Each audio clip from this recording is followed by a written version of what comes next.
Assalamualaikum warahmatullahi wabarakatuh. Hai semuanya, semoga sehat selalu karena kesehatan hari ini sangat penting sekali mengingat sekarang sedang pandemi. Jangan lupa sebelumnya kita harus bersyukur memuji Allah Subhanahu wa taala, Tuhan Maha Segalanya. Salawat dan salam tak hentinya kita curahkan kepada baginda Nabi Muhammad SAW yang telah menerangi jalan sejarah yang gelap gulita dengan cahaya kasih sayangnya bagi segenap umat manusia di bumi ini. Kali ini kita akan mempelajari sejarah pendidikan Islam. Sejarah selalu menyisihkan sisi baiknya untuk kita pelajari berupa peristiwa, karakter tokoh, peran-peran, dan juga nilai-nilai yang luhur. Jika kita fokus pada satu titik pada sejarah tersebut, yaitu dengan titik pandang atau perspektif sejarah pendidikan Islam di era Nabi Muhammad SAW, tentunya kita akan mempelajari tentang peristiwa, nilai, tempat, tokoh, guru dan murid, dan sebagainya. Hal ini tak mudah jika bukan ahlinya yang berbicara. Maka dari itu, saya, Maki, sudah mengundang ibu dosen yang kita cintai untuk berbicara tentang pendidikan Islam di era Nabi Muhammad SAW, yaitu Ibu Dr. Junanah MIS. Mari kita simak penjelasannya berikut ini. Assalamualaikum warahmatullahi wabarakatuh. Apa kabar mahasiswaku semua? Langsung saja ya, kita akan berbicara mengenai sejarah pendidikan Islam atau SPI di era Nabi Muhammad SAW.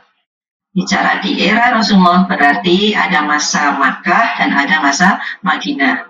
Untuk yang pertama, kita bicara pada masa di Makkah.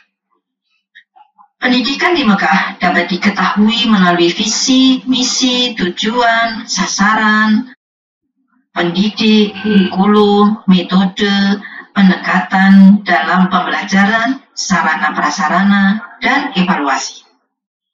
Kita akan membahasnya satu persatu dari poin penting tersebut di atas. Yang dimaksud dengan visi adalah unggul dalam bidang akidah dan akhlak sesuai nilai-nilai Islam. Sejalan dengan visi tersebut, maka misi pendidikan yang berlangsung di Makkah setidaknya ada 3 berikut ini. Pertama, memperkuat dan memperkukuh status dan kepribadian Muhammad sebagai Nabi dan Rasulullah SAW yang memiliki akidah dan keyakinan yang kukuh terhadap pertolongan Allah Subhanahu wa Ta'ala, berbudi pekerti mulia, memiliki komitmen yang tinggi untuk menegakkan kebenaran di muka bumi. Kedua, memberi bimbingan kepada Nabi Muhammad SAW dalam melaksanakan tugasnya sebagai pendidik dan pengemban misi kebenaran. Ketiga, memberikan peringatan dan bimbingan akhlak mulia kepada keluarga dan kerabat dekat Nabi Muhammad SAW. Kemudian, tujuan pendidikan di Makkah adalah membentuk manusia yang beriman, bertakwa, dan berakhlak mulia sebagai landasan bagi mereka dalam menjalani hidupnya dalam bidang sosial, ekonomi, politik, dan budaya. Selanjutnya, kurikulum pendidikan. Kurikulum pendidikan di Makkah berisi materi pengajaran yang berkaitan dengan akidah dan akhlak mulia dalam arti luas.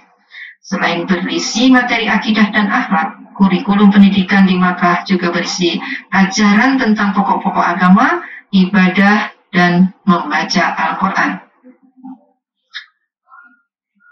Selanjutnya, sasaran atau peserta didik. Peserta didik di Makkah bermula dari keluarga terdekat yang selanjutnya diikuti oleh keluarga agak jauh dan masyarakat pada umumnya. Mereka adalah Khadijah, Ali bin Abi Thalib, Abu Bakar, Zaid bin Ummu Aiman, dan selanjutnya bisa kalian lihat di berbagai referensi. Jadi tentang sejarah Islam. Selanjutnya tentang tenaga pendidik. Yang menjadi pendidik di Makkah pada saat itu adalah Nabi Muhammad SAW itu sendiri. Coba lihat surat Al-Baqarah ayat 129 misalnya. Selanjutnya, metode dan pendekatan pembelajaran. Pengajaran dan pendidikan yang dilakukan menggunakan berbagai metode yang sesuai dengan fitrah manusia, yaitu sebagai makhluk yang memiliki berbagai kecenderungan, kekurangan, dan kelebihan.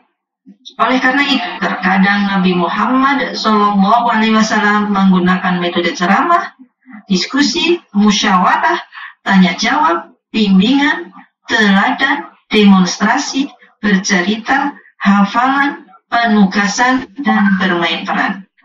Adapun pendekatan yang digunakan adalah pendekatan fitrah, yakni memberikan ajaran sesuai dengan kemampuan intelektual dan kecerdasan peserta didik, latar belakang, serta situasi dan kondisi yang menyertainya. Lanjut, lembaga pendidikan. Lembaga pendidikan dalam proses pengajaran yaitu rumah dan sekitaran Masjidil Haram, yakni rumah Al-Arqam bin Abi Al-Arqam As-Safa atau rumah Arqam bin Abi Al-Arqam As-Safa. Yang jika kita kritisi dalam hal ini, maka lembaga tersebut belum seutuhnya dijelaskan, karena jika itu saja masih sebatas tempat-tempat proses pembelajaran. Selanjutnya, pembiayaan dan fasilitas pendidikan. Secara implisit, hal ini dapat diketahui berasal dari bantuan dan dukungan yang diberikan Paman Abu Thalib.